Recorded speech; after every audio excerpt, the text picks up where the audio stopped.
The signal wasn't loud at first. It rarely is. In the beginning, it was nothing more than a whisper buried in the noise of global markets, an odd price movement here, an unexpected shipment number there, a curious inventory report tucked into the back pages of a commodity bulletin.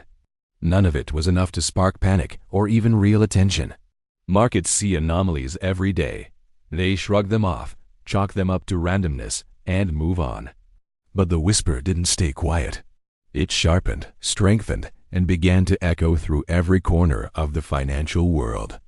By the time silver crossed $50 an ounce, the whisper had turned into something else entirely, a signal, a flashing indicator that something massive was shifting beneath the placid surface of the global economy. Silver hadn't behaved like this in decades. Analysts dusted off old charts from the 1970s, old notes about commodity cycles, old theories about scarcity and monetary metals. But none of their recycled explanations fit what was happening now. Silver wasn't climbing. It was erupting. It tore through resistance levels that had held for nearly half a century, shot past old highs as if they didn't exist, and kept rising. 55, 58, 60, 61. Charts that usually looked like gentle slopes transformed into near vertical lines, and traders who had once dismissed silver as a sleepy metal were suddenly glued to their screens. Some whispered the word squeeze. Others murmured about shortages. A few, more dramatic voices used the phrase historic breakout. Most weren't sure what was happening. But all of them agreed on one thing. Silver doesn't move like this unless something big is coming. Far from the trading floors and TV studios, thousands of miles away from New York and London, another story was unfolding, one that would eventually collide with the price charts in a way no one could ignore. Deep inside China's industrial belt, the world's most important warehouses for silver were experiencing something unsettling. Their inventories were dropping. Not slowly, not gradually, but in steep, unmistakable declines. These warehouses were not supposed to look like this. They were the backbone of one of the largest manufacturing ecosystems on the planet. Solar factories, electronics plants, medical device facilities, and vehicle assembly lines. Silver was a quiet but essential ingredient in all of them. It flowed through Chinese industry like blood, invisible to most, vital to everything. Yet the blood was draining. Month after month, tonnage after tonnage, the numbers fell. Some warehouses reported reductions of 10%, then 20%, then more. What made the situation even more unusual was that during the same period, China began exporting huge volumes of silver, hundreds of tons sent out into the global market in a remarkably short span of time. It was a movement of metal so large that it couldn't be explained away as routine trade. Something was causing China to reposition physical silver on a scale that made commodity analysts flinch. But while these exports appeared to be a release, they were paired with something far more curious. Reports of increased quiet accumulation by certain Chinese state-linked entities operating outside the usual channels. It was a dual motion, outward flow and hidden swallowing, that made almost no sense at first glance. Most people overlooked it. It was too technical, too obscure, too far removed from the everyday drama of stock markets and inflation numbers. But for those who understood physical commodities, the kind you can hold in your hand, stack in a vault, or weigh on a scale, the message was unmistakable. Physical metal does not move like this unless someone is preparing for something. Meanwhile, across the Pacific, the United States faced a very different kind of pressure, one not rooted in metal, but in policy, debt, and the fragile confidence that underpins an entire monetary system. The Federal Reserve had spent more than a year trying to balance on a razor's edge. After tightening financial conditions to combat inflation, it began to feel the consequences. Slowing growth, rising consumer strain, corporate debt cracks, and markets increasingly anxious for relief. Traders parsed every speech from the Fed for any hint of a shift. Investors hung on every word of the minutes. The question hung in the air like a storm cloud. Would the Fed cut rates again? If it cut too early, inflation could flare again. If it cut too late, the economy could tumble into recession. If it didn't cut at all, the financial system might buckle.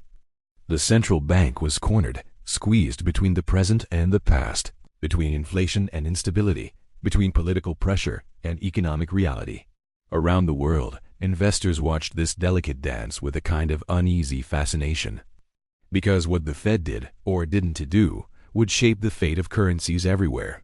And as those decisions grew more complex, more contradictory, more charged with uncertainty, a subtle tremor passed through global markets.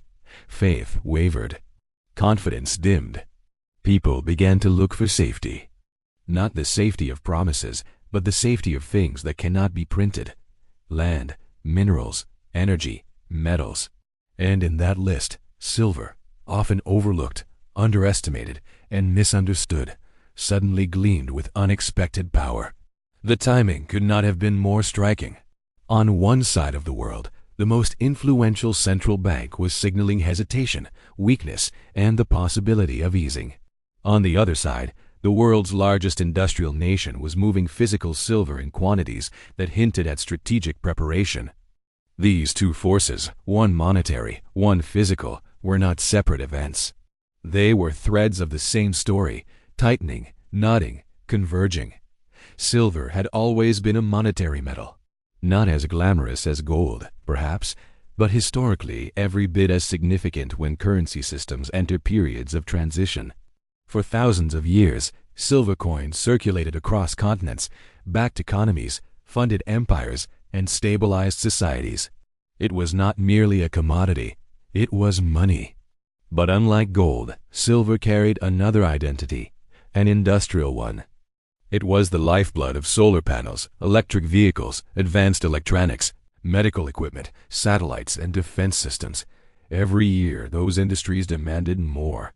Every year, supply struggled to keep pace. And every year, the gap grew wider. For a while, this imbalance was masked by the enormous size of paper-silver markets. Futures contracts, derivative products, synthetic exposure. Layers upon layers of financial instruments that allowed traders to buy or sell silver without touching a single ounce. In the West, the paper market towered over the physical market like a skyscraper built on a narrow foundation. China's market was different. There, physical metal still mattered, not the digital facsimile, not the promises written on exchange-traded products, but the real thing. Bars. Ingots. Bullion. Silver that could be delivered, used, melted, or stored. And when physical supply tightens while paper exposure skyrockets, a dangerous gap forms.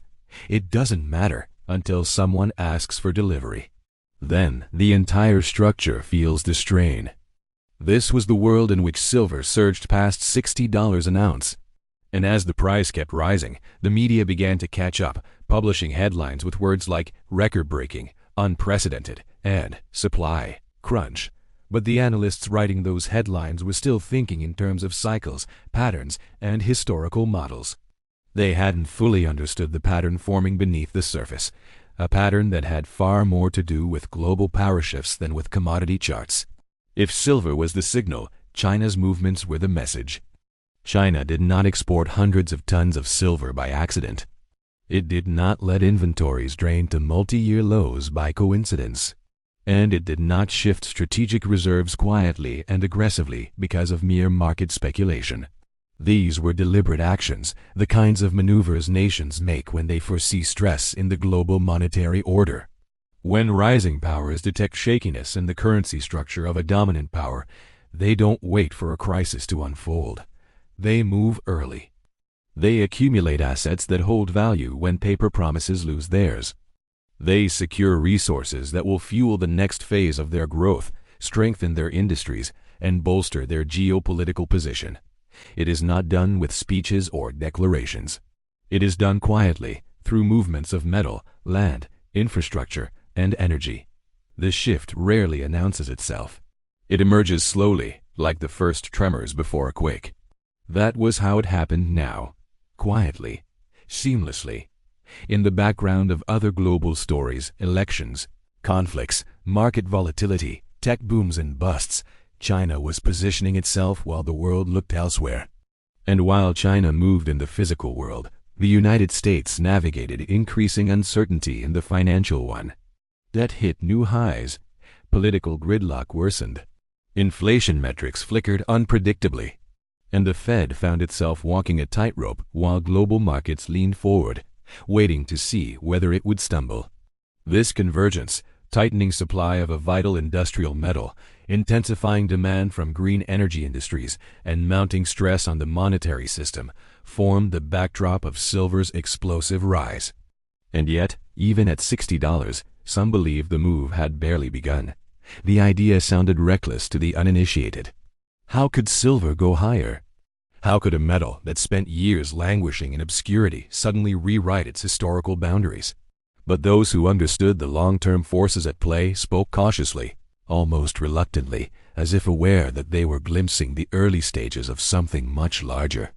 They weren't talking about price targets. They were talking about revaluation, not just of silver, but of physical assets in general: oil, copper, lithium, strategic minerals, rare earths, even land. A global shift away from the intangible, the abstract, and the heavily leveraged, toward the solid, the tangible, and the scarce.